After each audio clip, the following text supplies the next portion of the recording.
Fala galera, eu sou o professor Jadowski, professor de Física. E eu sou o professor Gustavo, professor de Biologia. E a gente está aqui na Semana Feras do Enem. E nessa aula a gente vai falar para vocês como que o Enem pode abordar a Biologia e a Física de maneira interdisciplinar. É isso aí. Então hoje a gente começa falando sobre Fisiologia do Movimento. Cara, isso é tudo Física e é tudo Biologia. Se essas duas coisas não funcionarem juntas, tu não sai do lugar, não tem movimento, né? Então olha só, máquina simples. Quando a gente fala de uma máquina simples, e é esquisito querer falar do corpo humano e dizer que é simples, né? Pensa num negócio complicado. Mas máquina simples é cada uma das partes que vai compor esse corpo e fazer com que esse movimento aconteça. Então olha só, vamos tentar ver cada uma dessas partes que você vai ficar bem ligado. Quando falar de uma máquina complexa, é só saber que tem várias simples juntas. É bem isso, cara. Então olha só, uma máquina simples, ela quer produzir. O objetivo dela é equilíbrio de múltiplas forças. Imagina que tu tá de pé, só aqui tem o teu peso, distribuindo na cabeça do fêmur para um lado, do outro, e as articulações. Então são várias forças que estão jogando para que tu não caia. Se tu reparar, a gente está sempre se movendo. É pequenininho o movimento assim. Se tu fechar os olhos, tu vê que tu vai começar a balançar. Tu já estava balançando, porque tem várias forças que estão sendo aí orquestradas. Aprimorar a força. A gente consegue aumentar, multiplicar a nossa força usando alavancas. A gente já vai falar sobre isso. A gente consegue melhorar o alcance do movimento e da velocidade. Dependendo do jogo de corpo que tu faz, tu consegue modificar completamente o que tu vai produzir a partir desse movimento. E alterar a direção da força aplicada. Imagina que tu tem no teu braço um músculo que vai puxar para cima. E puxando para cima, ele consegue fazer toda essa parte, toda essa alavanca se mover. Agora, se tu olhar assim, eu estou puxando horizontal e também estou fazendo aquela parte do antebraço subir.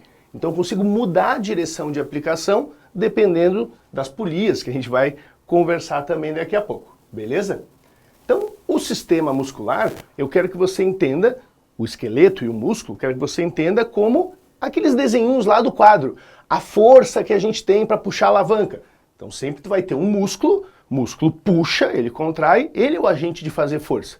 Tu vai ter lá os ossos, que vão ser as partes que constituem a alavanca. Então é bem comum de ver que essa musculatura toda vai fazer o movimento. Só que, cara, eu preciso entender como é que essas células colaboram. E aí a biologia é o cara que vai poder falar isso para nós. Dá-lhe, Gu. E aí, então vamos lá, galera. Olha só, o que a gente está vendo aqui? Ó? Vocês estão vendo uma estrutura de um músculo que é chamado músculo estriado esquelético, que é justamente aquele músculo que está preso, está unido aos nossos ossos por tendões, eles que fazem essa conexão. Então vamos lembrar que o músculo estriado esquelético é um músculo de contração voluntária, então tu consegue controlar isso voluntariamente e a contração dele é forte, é vigorosa. Mas vamos dar uma olhada no seguinte, porque tu tens um nome que é bem importante, que é a tal da fibra muscular. Na verdade, a fibra muscular nada mais é do que a célula do músculo.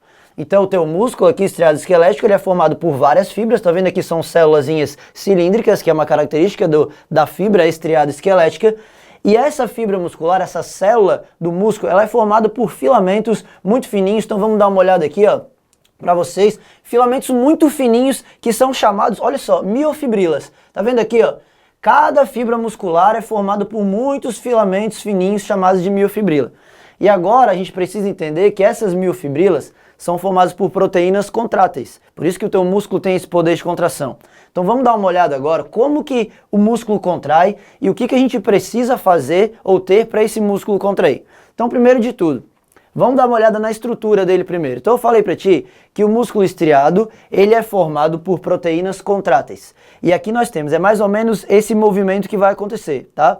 O nome das unidades de contração do nosso músculo são sarcômeros. Então o sarcômero, ele é formado, tem aqui, ó, por duas linhazinhas que a gente chama de linha Z, e aí nessas linhas Z a gente tem proteínas, tem filamentos ancorados.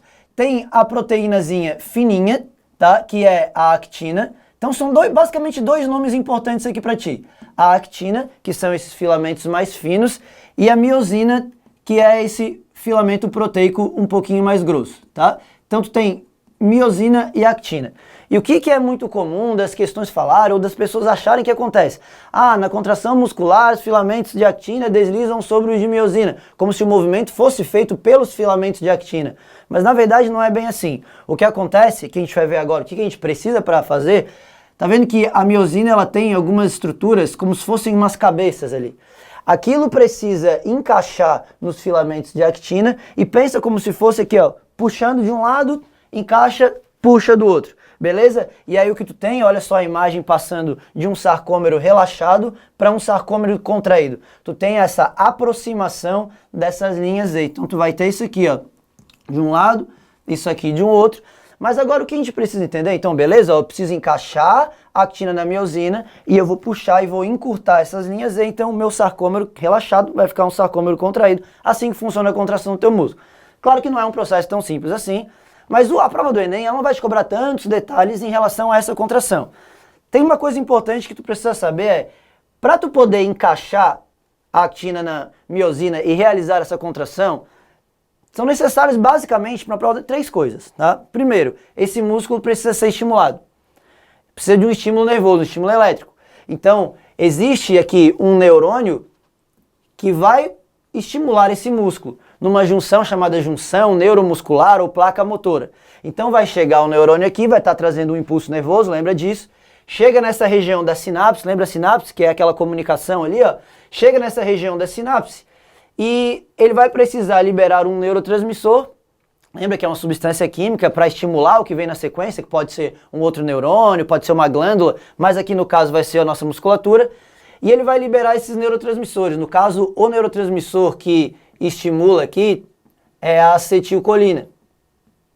Tá? E ele vai liberar essa acetilcolina e vai excitar a tua fibra muscular. Então, primeira coisa, eu vou falar que a gente precisa de 3 coisas rapidamente aqui. Primeiro, um estímulo elétrico ali, alguém tem que estimular aquele músculo.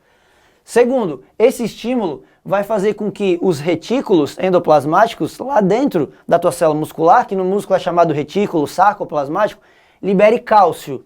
Tá? Cálcio. Por que cálcio? Rapidinho, por que cálcio? Porque para os filamentos de miosina conseguirem se encaixar no de actina, tu precisa que o cálcio ajude a liberar o sítio de ligação ali. Porque esse sítio de ligação, aqui nos filamentos finos de actina, estão meio que bloqueados, tá? Bloqueados. Então tu vai precisar que o cálcio chegue, se encaixe em algumas proteínas, chamada tropomiosina, para desencaixar a troponina, enfim. Esses nomes, para a prova do Enem, esses nomes não são assim tão importantes. Mas o que eu quero que tu saiba é o seguinte, liberou o cálcio, ele vai expor o sítio de ligação. Então a segunda coisa que a gente já precisou, ó, estímulo nervoso, cálcio, para expor. E o que faz essa cabeça da miosina subir e encaixar? O ATP. Então tu precisa da nossa terceira coisa que está aqui, ó, um ATP é preciso para que tu encaixe, puxe, depois mais um ATP para desencaixar, e é por isso que contração muscular gasta tanta energia. Por isso que a questão de atividade física tem um gasto calórico alto, a pessoa quer emagrecer, não sei o quê, tem que fazer atividade física, porque olha só quanta energia tu vai gastar para poder contrair músculo, relaxar músculo, então aí que está o esquema. Então vamos recapitular rapidinho 3 coisas que eu preciso para contrair músculo. Estímulo nervoso, alguém tem que estimular aquele músculo. Cálcio, tem que ter cálcio, então cálcio é o sal mineral mais abundante do corpo. Então cai muito nas provas. Então se liga que cálcio é para coagular sangue, cálcio tu acha no osso pra caramba, e cálcio dentro do músculo. E tu precisa do ATP. Beleza? Essas 3 coisinhas aqui. Mas aí tem uma coisa bem interessante que é em relação ao estímulo. Né? Se tu fica estimulando aquele músculo constantemente, ele vai ficar contraído. Acho que talvez vários de vocês já tenham feito fisioterapia, e aí é feito aquele aparelhinho que dá choque para contrair tua musculatura. Se ele aumenta aquela frequência, tu não consegue relaxar aquela musculatura porque aquilo fica estimulando. E aí eu vou fazer uma pergunta agora, que eu acho que, eu por exemplo, eu morro de medo de levar choque. Tá? Eu sou cagão para levar choque até no chuveiro. Tá? Eu tenho medo de levar choque. Porque muito por trauma de, às vezes, ver algumas notícias de que algumas pessoas acabam morrendo porque encostam em algum letreiro luminoso e ficam grudadas. Mas eu vou chamar o Jadossi agora aqui para explicar para vocês, porque isso é física, né? É física, tem a ver com essa questão elétrica. É biologia. E isso. E é física. É, isso aí. E assim, ó, me explica uma coisa. A cerca elétrica, né? Ela não pode fazer com que a pessoa fique grudada, porque teoricamente ela não serve para matar alguém, né? uma cerca elétrica, senão ela seria proibida. Qual que é o esquema de eu ficar grudado num letreiro luminoso desse e qual a diferença de eu levar um choque ali ou levar um choque numa cerca elétrica? Olha só que massa. Duas coisas que a gente falou. Ó. Primeiro eu falei para vocês que músculo contrai, é isso que ele faz. Aí o Gustavo falou para vocês que o estímulo é que vai desencadear todo essa cascata de eventos. Então se o camarada toma um choque, inevitável, cara, ele vai trancar tudo. Ó. Puxa a musculatura, puxa a mão e ele fica grudado. Não adianta ele querer sair, não sai. Mas a cerca elétrica, ela tem esse mecanismo. Ela pulsa e para. Pulsa e para. Por isso que tem uma galera que se engana e acha que quando toma choque, tu é jogado longe. Tu toma um choque, tu gruda. Só que aí bate o desespero. Eu preciso sair daqui, preciso sair daqui. Tu tá tentando, cara, mas não dá. A corrente elétrica não deixa. Quando para, aí tu consegue te jogar longe. Saquei. Isso é muito massa, cara. Ô, velho, tu falou uma outra coisa aqui que eu achei demais, velho. Vocês perceberam que o Gustavo falou? Que aqui o neurônio faz essa conexão aqui nos receptores para poder desencadear. E aí tem um negócio que eu vejo muita galera errar em prova, é o lance do Botox. Porque eles dizem assim, no livro está escrito assim, o Botox paralisa o músculo. Aí todo mundo acha que o cara contaminado por Botox, ele ficou contraído. E não, né? O cara do Botox, ele ocupou esses espaços, então não tem mais o estímulo, então não tem a contração. Do jeito que tu explicou, fica muito fácil de vocês entenderem por que o Botox não vai deixar ter essa contração muscular e o cara fica sem contrair nada, lisinho, sem ruguinhas e pá. Muito e massa. aí acaba ficando sem expressão, às vezes, de tanto que usa também, né? Sim, mas feliz, triste, irritado, fica tudo igual. É isso aí, show de bola. Muito bom, muito bom, muito bom. Tem mais alguma coisa aqui pra gente mostrar pra eles, cara? Não, desse aí não. Não? Podemos passar e falar um pouquinho sobre o osso. Rapidinho aqui é sobre o osso, cara. Olha só, galera, é o seguinte, tu sabe que, óbvio, tudo que o Jadowski vai explicar daqui a pouco pra vocês sobre as máquinas que existem no nosso corpo, questão de alavanca, de polia, que é muito interessante, na verdade depende muito dessa interação que o músculo tem com o osso. Porque tu sabe que o movimento que o músculo faz e o movimento que daí ele proporciona pra gente, tudo tem a ver com tu movimentar os ossos do teu corpo, que é quem mantém a tua estrutura aqui. Então lembra que o músculo é preso ao osso por um tendão, que é formado por um tecido conjuntivo denso, modelado, muitas fibras colágenas e tal. Mas o que nós temos aqui do osso, rapidamente para te informar, o osso é um tecido conjuntivo, tá? Então o osso é um tecido conjuntivo. Ele é formado por uma matriz orgânica e uma matriz inorgânica. Então além de ter as células, tem aquela tal da substância intercelular, que é chamada matriz extracelular, enfim. Que no caso do osso tem a parte orgânica e inorgânica. A parte orgânica é formada por uma proteína que é muito abundante no teu corpo, que é o colágeno. O colágeno vai ser uma proteína que para o osso ele vai conferir uma resistência grande. Porque tu sabe que o osso não tem que ser só duro, rígido, ele tem que ter uma resistência. Tá? Se ele fosse só rígido, não fosse nada resistente, ele quebraria com muita facilidade.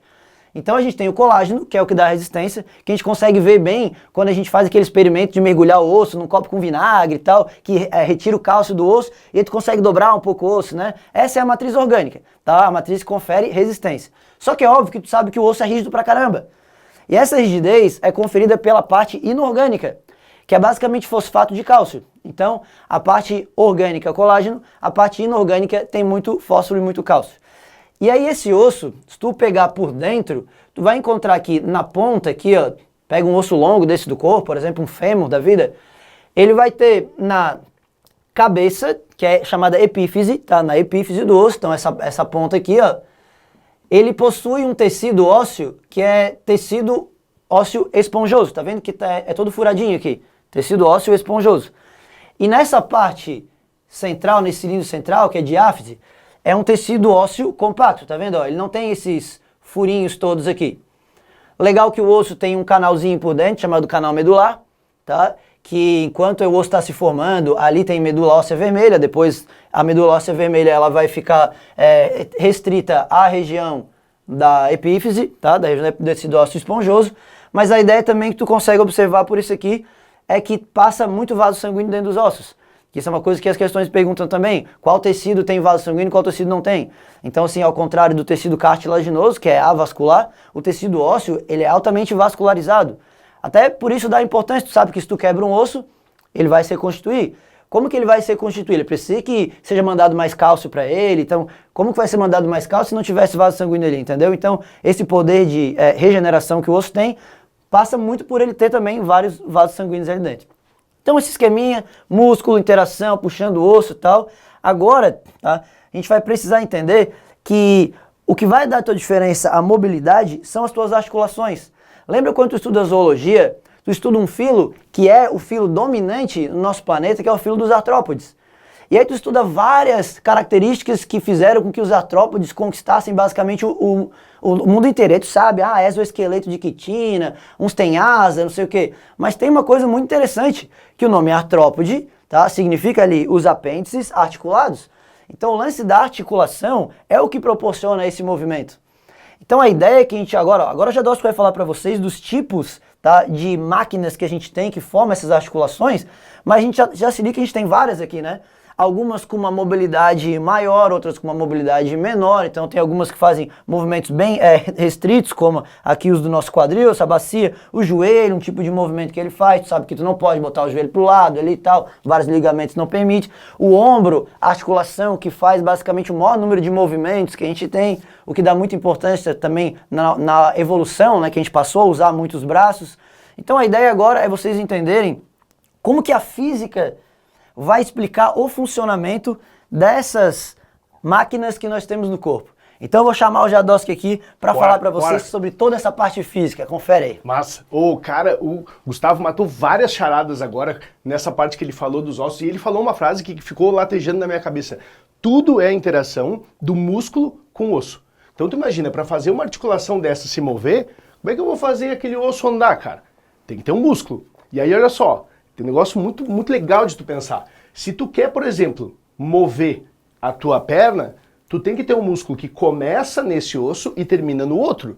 Vai adiantar ter um músculo inserido em 2 pontos do mesmo osso? Não vai fazer nada. Então eu preciso inserir os músculos nos ossos e ter uma articulação no meio. Porque aí sim, na hora de contrair o músculo, eu vou conseguir fazer um movimento que vai dar todas essas vantagens que o Gustavo estava falando para vocês. Muito massa. Então é nessa interação que a gente vai ver as nossas máquinas simples. O Gustavo falou para vocês que tem articulações que têm movimentos restritos, que elas só fazem isso. Aí tu vai ter outras que já têm um movimento de rotação. E tem outras que conseguem fazer uma alavanca, multiplicar forças, que é uma vantagem também muito grande que a gente tem do nosso sistema musculoesquelético. Olha só, aqui, cara, eu queria mostrar para vocês um lance. Ô, Gustavo, tem aquela caneta lá? Massa, velho. Olha só. Eu preciso riscar isso para vocês verem o como pode ser fácil, se você sabe o que está fazendo, chegar numa questão lá do Enem e dizer qual é o tipo de alavanca que o carrinho de mão, carrinho de obras representa. Todas as alavancas, elas vão ter 3 qualidades, 3 coisas acontecendo. Elas vão ter, olha essa gangorra, elas vão ter uma carga, que é aquilo que tu quer mover, é a parte pesada, que tu quer usar a alavanca para poder mover. Tu tem um ponto de apoio, que é a tua parte fixa, e tu tem aqui aonde tu vai fazer a força, onde o teu músculo vai, por exemplo, atuar. Então a gente tem aonde o músculo atua, onde tem a força, é a nossa potência. A parte aí do apoio, em torno do qual ela gira, é a parte fixa. E essa carga que eu quero levar, essa dificuldade que eu quero vencer, é a resistência. Então como é que a gente está? Potência, parte fixa e resistência. E aí olha só que viagem isso, cara. Vou pegar a canetinha aqui para nós e vou dividir... Ops, eu sempre erro isso, cara. Muito ruim. Dividir isso em 3 partes. E aí você vai identificar quem que está em cada parte. Aqui está a carga, está a resistência. Lá está a força, onde eu vou empurrar, onde o meu músculo vai atuar, é a potência. E aqui eu tenho a parte fixa. Todas as alavancas vão chamar inter alguma coisa. Inter, se você não se ligou ainda, é a parte intermediária da parada. Então essa alavanca de classe 1, ela também é chamada de interfixa, porque o fixo é o que está na porção intermediária. Pelo amor de Deus, cara, isso é tão tosco que a gente não acredita como é que a gente não sabe isso, né? Mas inter, porque inter todas vão ser fixa. E olha só, eu te mostrei uma, automaticamente já sabe as outras. Então olha só, de novo vou separar em 3, vamos pegar e pensar no nosso carrinho de mão. Gustavo, nas férias, ele vai pegar e vai fazer uma obra em casa, né? Porque férias é isso que a gente faz. Então tu tem aqui uma parte em torno da qual o meu carrinho vai girar. Então isso aqui é a minha parte fixa. Tu tem uma parte que é a dificuldade que eu quero transpor, que eu quero carregar, é a carga toda. E aqui é que a gente vai fazer força. Então, de novo, tenho aqui na força a potência. Tenho aqui na extremidade da esquerda o nosso eixo, a parte fixa. E aqui no meio é que ficou a resistência. Então, esta alavanca se chama porque todas são resistente. Porque é isso que está na parte intermediária. E cara, agora tu sabe a última, tu já disse o nome da última, eu estou escutando tu falar aí. Se eu divido de novo em 3, direita, esquerda e parte intermediária, vocês vão encontrar aqui, como numa pinça, um pegador de gelo, um negócio daquele que as meninas usam para ficar arrancando o cabelo da cara. Então tu tem aqui, olha lá, isso aqui tá, esse aqui tá desenhado ao contrário. Aqui eu tenho a parte fixa, lá na extremidade eu tenho a parte que eu vou pegar, ou o cubo de gelo, ou o cabelo que eu vou arrancar do rosto, e aqui no meio é que a gente põe o dedo e faz a força. Então você tem parte fixa, parte resistente, e aqui no meio eu aperto com os dedos e faço a potência. Então essa é uma alavanca porque todas são e agora ela é potente, interpotente. Cara, isso mata a questão, é muito doido, é só tu pensar no que realmente está acontecendo. E aí, de novo, o Gustavo falou para nós que o osso e o músculo é que faziam o lance acontecer. Então a nossa barra rígida, que é aquilo que eu vou usar para fazer o movimento e a alavanca, são os nossos ossos. Então o fulcro, né, ou a parte do eixo, vão ser as articulações. Força é o músculo que faz, é o que aplica a potência, e a carga, a resistência, são os pesos que eu quero transpor, as coisas que eu quero realmente fazer, movimentar. E agora é que a gente quer que você fique esperto para juntar tudo que a gente falou e conseguir ver como é que isso se aplica com esses dois conceitos, da física e da biologia, mostrando que eles são, na verdade, um só. Olha só os tipos de alavanca. Gustavo, vem aí para a gente falar desse negócio. Bora. Vocês lembram que eu falei para vocês o nome da alavanca? Isso aqui tem a parte fixa no meio, ela tem lá a carga, a carga aqui e a força lá. Potência, resistência e aqui a parte fixa. Então essa alavanca se chama fixa, beleza? O exemplo clássico é uma tesoura, ó. Faço força aqui, que é a potência, corto um papelão difícil, que é a resistência, e aqui no meio tá aquele parafuso. Mas o Gustavo tem um exemplo mais bacana. Já volto. Cara, olha só o exemplo que ele vai mostrar aqui pra gente, que na verdade essa alavanca ela é bem clássica que tem aqui, ó, do nosso pescoço, tá? Esse movimento aqui, ó. Tá, esse movimento. Então o que tu tem? O ponto fixo, que está aqui no meio, pontinho fixo aqui, ó. Tu vai ter uma carga, lembra uma carga? Ó, tanto que se tu solta o teu pescoço, tu solta, o que vai acontecer? O que vai acontecer quando tu solta o pescoço? O peso vai fazer ele para frente. Mas aí tu tem a musculatura toda aqui atrás, teu trapézio, tudo, que pode fazer essa alavanca e levantar. Tá vendo ali, ó? Olha só, o nosso amigo tá mostrando para ti como que é esse movimento de levantar e baixar o teu pescoço. Então essa é uma alavanca no nosso corpo que justamente representa esse tipo de alavanca que é a interfixa, tá? Acho que deu para entender, né? Ficou bem massa, né? Esse exemplo aqui. Fica bem bom, Gustavo, deles verem assim, ó, tá aqui a força, a potência, tá aqui o que cai, né, que é a carga, e no meio tá o pivô ali, a parte fixa. Se fizer aquela divisão, cara, eles conseguem matar qualquer exemplo. Perfeitamente. Daí a gente pensa assim, né? Sabe quando que a gente percebe que a gente solta e cai o pescoço para frente? Quando a gente está morrendo de sono.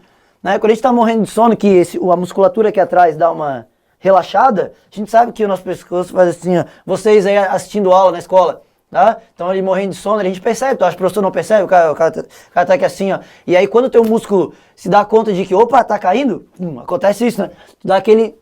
Mexe o pescoço pra trás, sacão ali, né? Se estiver no ônibus, bate a cabeça no vidro e assim vai. Então essa alavanca, perfeito, acho que deu pra todo mundo entender onde que ela tem no nosso corpo, né? Acho que é muito boa. Massa. Acho que tem um exemplo. Um exemplo? Ah, esse aí. Ó, o que a gente tava falando ali, ó, a questão de jogar o cabelo, essa foto aqui, as mulheres gostam muito de fazer, né? Uma foto jogando o cabelo, botar no Instagram, ficar bonito, assim. É justamente esse tipo de alavanca, jogar a cabeça pra trás. Mas tu sabe que isso não é uma exclusividade do ser humano ou dos mamíferos, enfim. Vários outros animais também têm esse tipo de alavanca e eles podem usar para fazer várias coisas. Por exemplo, aqui, ó, a gente tem essa imagem, esse réptilzinho, esse lagartinho, que na verdade tu sabe que ele, olha só, olha a pose dele ali, ó, já tá bonitão, pescoção para cima, então ele tá utilizando esse tipo de alavanca. A gente pra tirar a foto do Instagram. Pra tirar a fotinha dele do Instagram, também quer aparecer, também quer like. Olha só aqui. Na verdade, tu sabe que esse aspecto do corpo de muitos répteis que tem esse revestimento bem rígido é uma adaptação, e o Enem ama cobrar isso, Tá, o Enem, ele cobra adaptações que os seres vivos têm para viver em ambientes extremos. Então, por exemplo, pega um ambiente muito seco, um ambiente de deserto, muito quente e tal. Os répteis, eles têm uma adaptação, várias, né? Excreção de ácido úrico, que precisa diluir bem pouco em água, mas o revestimento do corpo, para evitar a perda de água, é muito importante também. Só que eles vivem em lugares muito quentes. Então, quanto menor a superfície de contato dele com o chão, pode ser uma areia escaldante ali, melhor. Então, não sei se tu já viu aqueles lagartinhos bem pequenininhos correndo na areia, que eles encostam só basicamente as pontinhas dos dedos e se erguem todo. Nesse erguer todo, o fato de levantar aqui o pescoço é bem importante, porque tu não fica com isso aqui encostado na areia o tempo inteiro. Tá? Então tu não vai superaquecer, principalmente a região da cabeça, que tu sabe que é uma região muito importante. Então essa alavanca não é exclusiva da espécie humana e nem dos mamíferos, também existe em outros grupos animais. Caraca, ele levanta a cabeça para esfriar, velho. Tu vê que loucura, né, cara? É a adaptação que os seres vivos têm. E aí nós temos esse tipo de alavanca aqui, que eu acho que vai mostrar pra gente, ó, qual que é a diferença desse aqui então, Jadossi? Fala pra galera aí. Isso que eles chamaram lá de segunda classe, que é muito mais comum de você ter que dar nome lá na prova, lembra lá, tem lá a parte fixa, tem lá a parte da força, né, da potência, e aqui no meio é que tem a resistência. Então, se no meio tem a resistência, ela chama interresistente, né? De novo, aquele carrinho lá de obra é o mais comum, é o clássico. Tu tem o eixo, tu tem a força e a carga está no meio, a dificuldade está no meio. Mas no corpo essa alavanca está presente também. Tá presente, e tu vai exemplificar pra galera aí, né? Que esse aqui é massa também, que é um movimento bem importante, que é o movimento que tu faz assim, ó, para elevar, para elevar. Então, olha só como nós temos a composição de forças aqui de parte fixa, parecido, igual que tem nesse carrinho de mão. Olha só, o Jadossi vai mostrar para vocês, e ele vai mostrar qual o movimento que o músculo faz para poder realizar aqui, ó. A gente está fazendo aqui, né? Estende a mão aí, Gustavo. Aí, agora vai dar certinho. O camarada vai elevar toda essa carga, né? Ele vai fazer a força, peraí que eu já botei os músculos tudo lado errado aqui. Ó, ele vai fazer a força aqui na extremidade, então tu tem aquela panturrilha, né? A batata da perna. Só um pouquinho. A panturrilha, que é a batata da perna, ela é um músculo que vai se inserir lá no calcânio, lá no calcanhar. E aí agora sim eu consegui mostrar.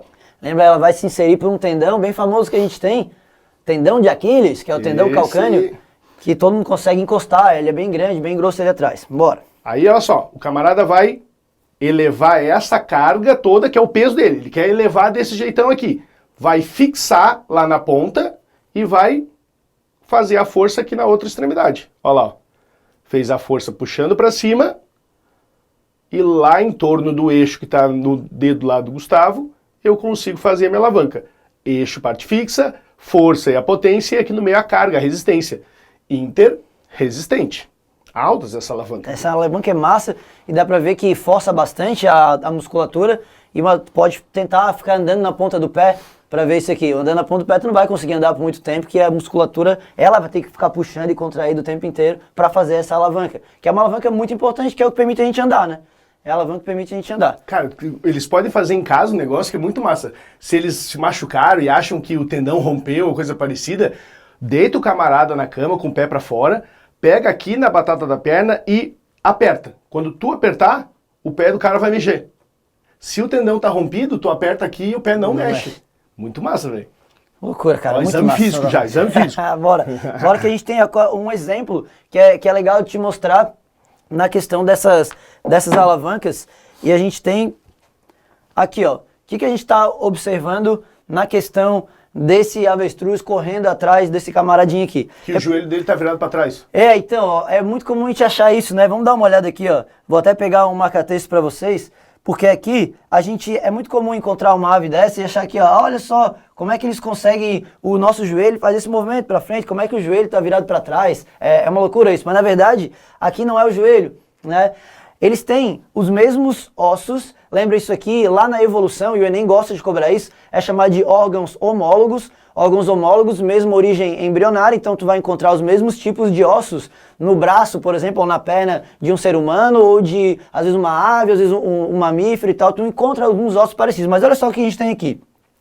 Na verdade, a disposição toda, o joelho desse avestruz, ficaria aqui, ó, essa articulação de cima, Então ela faz esse movimento. Aqui, cara, tudo isso que tá aqui assim, ó, que é essa parte que tá para trás, seria essa articulação aqui do nosso tornozelo. Então ela fica para trás mesmo. E ele tu acha que ele tá andando em cima na ponta do pé o tempo todo.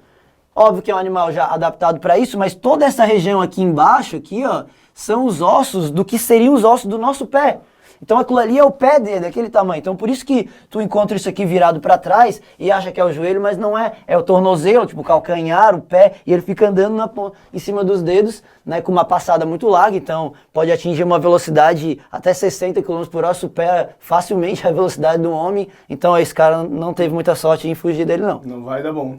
E tá perdendo pra bailarina, né? Porque no final das contas, tá na ponta ainda, velho. Tá na ponta do pé, cara. Pra tu ver, loucura, né? Então a gente tem agora a terceira classe de alavanca, né, Jadot? Isso aí, vamos lá. Me ajuda aqui. Parte fixa, parte da carga e a força. Agora eu tô fazendo a força aqui no meio. E aí se a força tá na parte intermediária, a potência tá na parte intermediária, interpotente. Mas aí a gente fala meio, eu vi a galera tendo dificuldade bastante nisso na prova. Porque o músculo aqui do bíceps, ele está inserido aqui. Ah, não é no meio. Não, intermediária é entre as partes, não precisa ser exatamente no meio, né? Então tá lá, ó, a parte da alavanca, olha só, botando os braços na frente, ninguém vai entender coisa nenhuma, vamos lá. Então, a parte aqui fixa, que é a minha articulação, aqui eu vou ter uma bola, uma sacola, uma carga, que é a resistência, e aqui, entre as partes, está a força. Então o camarada vai fazer isso aqui. Isso aqui. Ó, segura aí, velho. Vamos lá. Aí, tu vê, né? Precisa de dois pra fazer mexer o corpo. É brabo, né, cara? Pra tu ver a complexidade que é. Lava ele, ó. Ó. Aí até virou a mãozinha. Aí, ó. Que viagem, velho. Mas esse é o lance. O bíceps contrai e aí ele consegue aplicar a força entre o eixo e a carga. Por isso que ele é interpotente. Pô, que bonito que ficou isso aqui, né, cara? Que legal. E tem um lance vendo tu falar da alavanca, tem um lance também que o tamanho da alavanca vai influenciar na quantidade, na força que tu tem, assim, né? E aí é que vocês vão ter as vantagens. É nessa relação de força e distância que a gente sempre vai ter um ganho mais de energia, ou de rotação, ou de movimento extra que não teria se não ganhasse com essas distâncias. Isso é legal porque, por exemplo, a gente vai fazer algum tipo de atividade física e a gente pensa nos tipos diferentes de exercício, para quem já fez tipo de academia, e tu sabe que dependendo do movimento que tu faz, da extensão do movimento, tu consegue pegar mais peso, menos peso, porque tu tem mais ou menos força, dependendo. Cara, então é muito interessante tu entender como o nosso corpo trabalha totalmente com essas leis da física, né, das massas. E se a galera entende isso, não faz uns movimentos absurdos de um crossfit da vida lá, porque o músculo não tem como fazer aquilo. Aí o cara insiste e faz lesão. Tem que ficar ligado com essa parada aí. E aí a gente tem, né, nessa questão, nesse tipo de alavanca, onde a gente tem um ponto fixo na extremidade, né, como eu estava mostrando ali, ó. Aqui, ó, é esse movimento que a gente tem. Ó, aí, para, só, ó, ponto, aí, ó. Então, isso aqui, galera, é muito interessante, porque é justamente esse tipo do ponto fixo está aqui e tu vai fazer esse movimento. Esse movimento, tu sabe que é muito importante para qualquer tipo de animal ali que tenha essa estrutura de mandíbula. E a ideia é que o que vai dar a força para esse tipo de mordida, então tu sabe que é muito famoso assim, tem um animal que tem a mordida mais forte do mundo, e aí fica aquela dúvida, pô, eu já vi que é a onça, por exemplo, é o felino, tá, a nossa onça aqui é o felino que tem a mandíbula mais forte, a mordida mais forte dentre todos os felinos, então ganha do tigre, ganha do leão, ganha de qualquer outro tipo de felino, mas nós temos a orca também, então não é só, a gente pensa, mas é só animal terrestre, não, a orca também tem uma mordida muito forte. Crocodilos têm uma mordida fortíssima, só que eles só fazem esse movimento de fechar, né? O de abrir, assim, eles não têm músculo para fazer isso, mas a ideia aqui, ó, nós temos um músculo que inclusive em alguns lugares colocam como o mais forte do corpo humano, né? Que consegue... Ele vem aqui e ele espalha assim, então, cara, ele tem uma entrada, uma fixação absurda. Se fechar, já era. Masseter, assim, esse músculo aqui, então ele é muito forte, tanto que a gente não consegue, eu acho que, usar toda a força dele, né? Se a gente usasse toda a força dele, ia destruir nossas fixações dos dentes. Quando a gente começa a aumentar essa força, começa a lixar os dentes, que é aquela história do bruxismo. Pois é, então, infelizmente, é uma coisa que eu tenho, bruxismo, tem que usar uma plaquinha, porque tu fica apertando tanto o dente de madrugada que vai acabar destruindo todos os teus dentes, né? E isso dá um problema sério no futuro. Então se liga nisso aí também. Beleza, então a gente tem agora aqui um outro tipo de máquina simples, né? Como é que funciona esse aqui? Tu falou, Gustavo, do lance da distância, né? E aqui ela é talvez o lugar mais importante onde essa distância aí te dá um ganho. Então quando a gente fala de rotação, a gente está falando de torque. Também dá para chamar de momento, mas torque é o nome mais comum, que é a relação da força e da distância. Então tu vê, para fazer girar esse eixo, eu tenho uma força e uma distância do eixo. Quanto mais distância, melhor. Claro, quanto mais força eu fizer também, mais fácil de rodar. Mas quanto mais distância, também é mais fácil de rodar. Então tu pega, por exemplo, um volante para dirigir um caminhão. Cara, o volante é deste tamanho, porque aí tu vai poder fazer uma força pequena, já que tu tem grande distância. Então tu compensa e ganha. Cara, eu me lembro quando eu era mais novo, assim, então isso já faz bastante tempo, eu me lembro que tinha uma moda de trocar o volante do carro por um volante pequenininho de madeira. E eu fiz isso. Mas eu não tinha estudado ainda. Cara, porque é muito ridículo. Tu anda com um negocinho daquele, tu faz uma força monstra para torcer o volante, porque tu não tem distância. Né? Então o torque sempre vai ter essas duas componentes para tu ficar monitorando. Ou tu ganha com força ou com distância. Se tu puder ganhar com os dois, pô, aí tá frouxo. E a gente tem no corpo também, né, esse tipo de movimento, ó, pô, a articulação aqui, ó, do nosso ombro, como a gente comentou antes, que ela é a mais móvel, ela faz o maior número de movimentos, então a gente tem esse lance também de, explica fisicamente aí o mecanismo a diferença de tu lançar uma bolinha, tá? Tu tá uma bolinha aqui, ó, todo mundo já fez isso, já jogaram alguma coisa, tu lançar uma bolinha assim, né? Pega aqui, ó, e lança a bolinha assim, ou se tu vir de trás e lançar uma bola assim, que é o movimento que a gente está fazendo desse arremessador aqui no beisebol. Qual que seria a diferença? Isso aí, é o lance da distância que tu falou lá atrás. O camarada faz isso aqui, tuf, tuf. Então ele está fazendo a aplicação da força, mas está usando essa distância de braço de alavanca. Agora, se ele faz isso aqui, pô, o cara quebrou a mão, velho. Quebrou a mão, ó, levar o cara pro ortopedista, tá vendo como a força faz diferença. Aí o cara fazendo isso aqui é muito mais distância. Imagina isso aqui usando mais todo esse tronco para fazer esse movimento. Então o cara tem uma técnica para usar como se a alavanca tivesse quase aqui no cotovelo e ele gira tudo em relação a essa parte física. Muito massa, cara. Demais. Então assim, ó, nos esportes, né, eles sabem disso, tem toda a parte física por trás. Então quando faz uma luta, né, tá aprendendo quando se vai dar um soco. Eu não vou dar um soco, né? Assim, ó. Mas quando dá um soco, que diferença faz eu estar aqui e eu dar um soco assim? Olha a força que eu faço. E o soco que ele faz, gira o corpo todo, cara. Então, olha só, é o mesmo lance aqui do arremesso. Então, tu consegue muito mais, um resultado, muito mais força, né? Muito louco. Girando tudo, cara. Os caras então, conseguem ver, ó, o teu eixo fica aqui, ó. Então, todo vai o girar resto tudo. é alavanca. Então, olha, tudo físico que a gente está mostrando para vocês aqui, a interação dessa física com a biologia, que vai proporcionar todos esses movimentos. Eu acho que a gente devia mudar de assunto, que ele vai acabar me batendo aqui, velho. Ele se empolga com esse negócio aí. Olha só, polia é um outro negócio que está ligado direto com força e distância. Lembra que falei lá do volante? Então é isso. Só que aqui a gente tem a possibilidade de encontrar polias fixas ou polias móveis. Isso cai bastante... Cai com menos interdisciplinaridade, eles gostam de botar esse exercício mais seco assim, mas é um exercício bem comum, mas tranquilo de se matar. Pensa aqui, ó, essa bolota aqui, eu vou puxar através da corda e ela vai subir. Lembra que uma das funções da máquina simples era mudar a direção, né? Então aqui ela vai subir enquanto eu estou puxando essa corda para baixo. Mas olha só, é uma corda, né? Uma corda só que está puxando a bolota. Aqui, tu também tem podia ter uma cordinha aqui, né? Mas tu tem uma cordinha pegando a bolota que vai ser sustentada por duas. Então aqui a força que eu preciso vai estar lá do outro lado sendo erguida com a mesma intensidade. Aqui a força que eu preciso para vencer o peso vai ser diluída em duas cordas. Vai facilitar a vida do sujeito. Então, às vezes, facilitar não é... O ganho mecânico não é só fazer mais força. Às vezes é não estressar tanto, né? Exatamente. Então, toda essa carga eu vou dividir em duas cordas. Aí eu puxo aqui, com metade da força eu consigo erguer essa bola.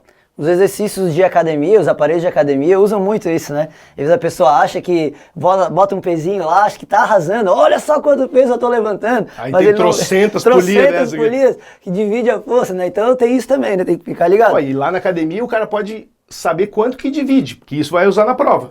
Cada vez que tem uma polia móvel, as fixas não, elas só mudam, mas cada vez que tem uma polia móvel, tu vai, divide por 2. Se tiver outra, divide por 2 de novo, e por 2, e por 2.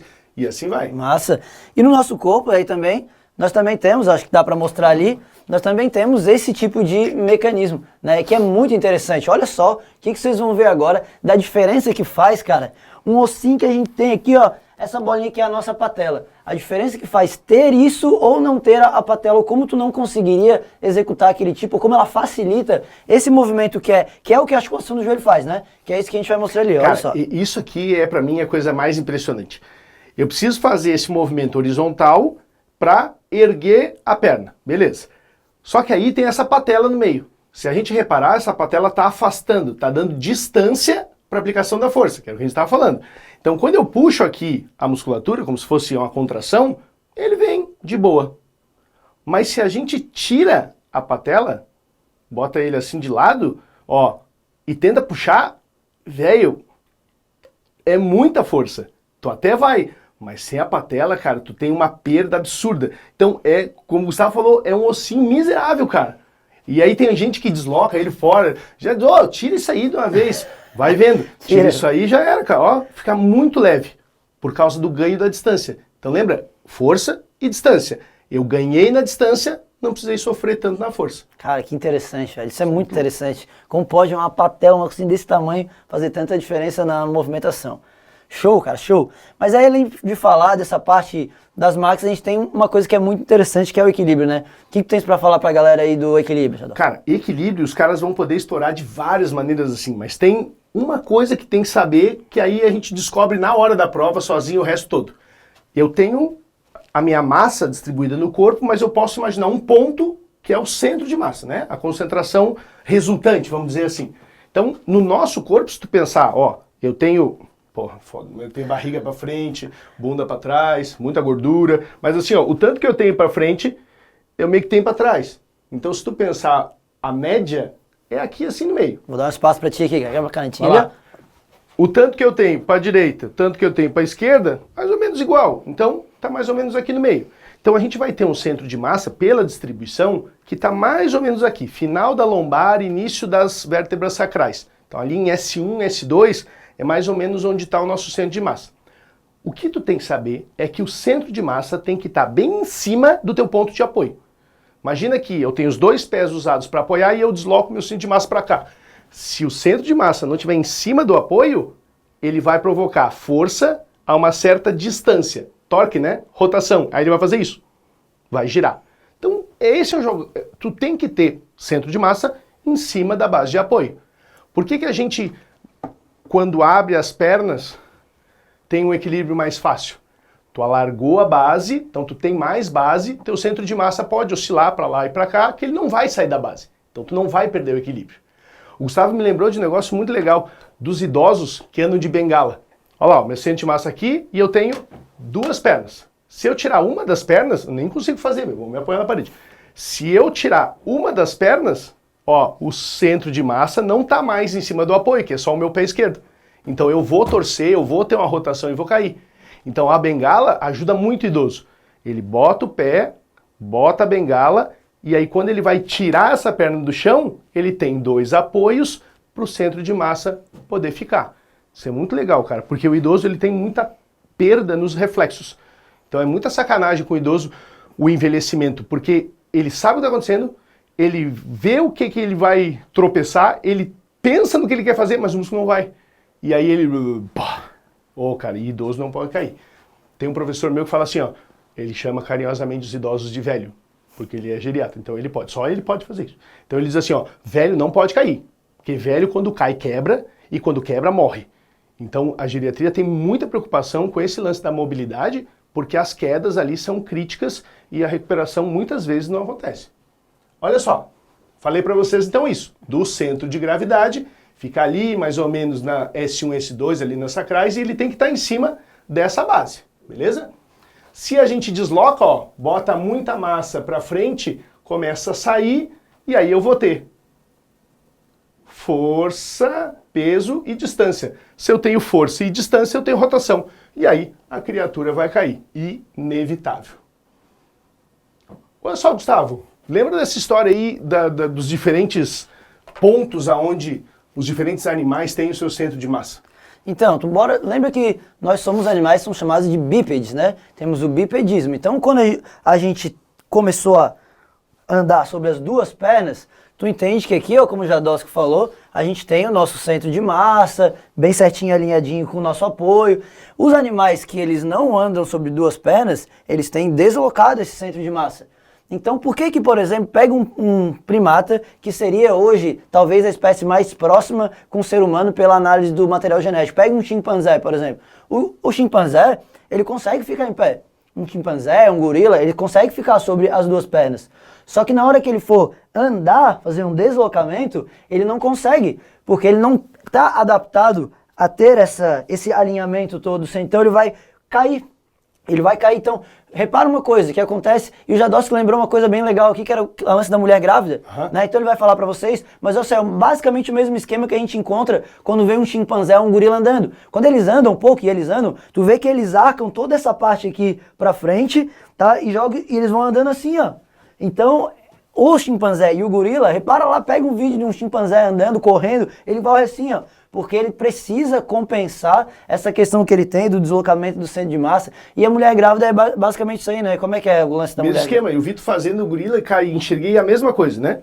A menina engravidou e aí começou lá a crescer, desenvolver. Olha só, falei pra vocês do que eu tinha pra frente, eu mais ou menos tinha pra trás, né? Então só que a gestante tá crescendo aqui e não tá crescendo bunda igual. Então não tá compensando. Então vai ter um monte de massa, vai deslocar pra frente. Aí ela não tem apoio, ela cai. Aí a gestante abre a base, bota a barriga não muito pra frente, né? Mas ela entorta aqui pra botar o tronco pra trás e fazer que nem o gorila. E aí, não que ela vai sair subindo em árvore, coisa, mas ela vai fazer a compensação da massa e vai andar meio que nem um pinguinzão, assim, né? Isso é tu muito vê massa. que interessante. Então a gente, sem perceber, né? A gente faz isso, porque nosso corpo sente que se não fizer, a gente vai perder o equilíbrio. Então mesmo sem perceber, a gente consegue fazer. E aí o interessante... O lance do pinguim também, né? Porque tu sabe que, qual que é a questão do pinguim? Ele consegue andar numa superfície, por exemplo, que é muito escorregadia e é para tu deslocar. Então, essa imagem, por exemplo, que vocês estão vendo aqui, ó, são imagens tiradas de cartilhas que ensinam as pessoas a como andar em cima do gelo. Então tem alguns países, por exemplo, que, pô, em algumas épocas do ano é só gelo por aí, né? Então, e é muito fácil ter um acidente. A pessoa vai estar ali sem a distribuição, a base de apoio, então ela vai deslocar e vai começar a cair. Então, eles recomendam a que tu ande parecido com os pinguins. Projete um pouco pra frente, distribuam. Qual que é o lance da física aí por trás, né, Jadowski? Mas, de novo, o mesmo, né? Isso é que é mais legal. Todo e qualquer cenário que os caras criem cai no mesmo lugar. Eu tenho que estar com o centro de massa alinhado com a base. Lá, o centro de massa do cara, tudo bem, nessa posição está dividido, ele tem base. Mas quando ele anda, ele tira um pé do chão. Só que o outro não está tão travado que nem aqui, né, no carpete. Esse aqui tem gelo embaixo, velho. Então, se isso aqui deslizar, tu não tem onde segurar. E aí eles vão aqui, daí tu não tira o pé do chão, tu vai meio que arrastando os pés, né? Para não tirar justamente essa base, que é o que o pinguim vai fazer aqui, vai andar. Então isso é muito doido, né? Física pura. Mas assim, ó, é bem fácil. Se eles não entenderam, você pode pegar uma lona, botar água com sabão e vem correndo e tenta caminhar em cima, velho. Tu vai entender. Tu vai ver que não é bolinho assim. Saiu um pé e tu não tem o outro pra tá embaixo, porque eles estão abertos. Saiu um pé e o outro não tá embaixo, é chão, velho. Não tem. Tem vários experimentos bem simples, né? Que dá pra fazer com essa questão de... Tu encosta na parede, tem uns experimentos loucos assim, dois de física, né? Encosta na parede, tenta ir pra frente, não consegue, tem umas Vocês coisas. podem fazer isso aí, cara. Assim, eu consigo abaixar assim, porque ó, à medida que meu tronco vai pra frente, minha bunda vai pra trás. Vocês podem jogar pra minha bunda. Quando meu tronco vai pra frente, a bunda vai pra trás. Faz aquela compensação. Agora, se tu encostar na parede e tentar ir, tu não consegue a compensação. E, cara, Cai, né? faz com cuidado, senão olha onde vai fazer, tá? Já bota uma coisa na frente que vai cair. Então não tem, eu consigo, eu vou fazer. Não consegue. Estamos desafiando aqui, ó. Tenta fazer, encosta na parede, encosta bem, toda a parte e tenta Calcanhar, ir tudo, pra né? frente. Calcanhar, não consegue, vai cair, é muito doido, não dá pra fazer, né? Eu desafio eles fazerem isso com a mão amarrada atrás. Pô, sacanagem. Não, Mas vocês vão aí- quebrar o nariz, cara. Não faz. Não. Eu acho que era isso, né? Cara- Pô, a gente conseguiu entender como é que a gente se move por causa da biologia. E por causa da física também, dos mecanismos todos ali, de máquinas simples que nós temos. Então, o que o Jadowski falou lá no início, que o nosso corpo seria uma máquina, Na verdade é isso, né? Vocês viram que sim, nós temos vários tipos de máquinas aqui no nosso corpo. E quanto mais vocês estudarem, mais particularidades, mais máquinas diferentes vocês vão encontrar e mais maravilhados a gente fica, né? Pois é, esse é legal, né? Porque às vezes pessoal, eu gosto de biologia, mas eu não gosto de física. Ou eu gosto de física, mas eu não gosto de biologia. Mas pode ser que tu passe a gostar quando tu entender que, na verdade, uma se mistura com a outra, uma depende da outra. Então, essa é a beleza da gente começar a estudar e pegar gosto pelo estudo, quando a gente consegue entender isso aqui. Né? Gostar de entender, aí matou a charada. É só preciso. E é isso aí, galera. Então, Jadós, foi um prazer aqui, ó. Muito bom. Espero que vocês tenham gostado e tenham aprendido um pouco sobre essa interação na movimentação entre a física e a biologia. Qualquer coisa, manda mais dúvidas pra gente aí, depois a gente, quando chegar mais tempo, a gente responde, mas vamos tocar pra frente. Falou, fera! Valeu, galera. Abraço!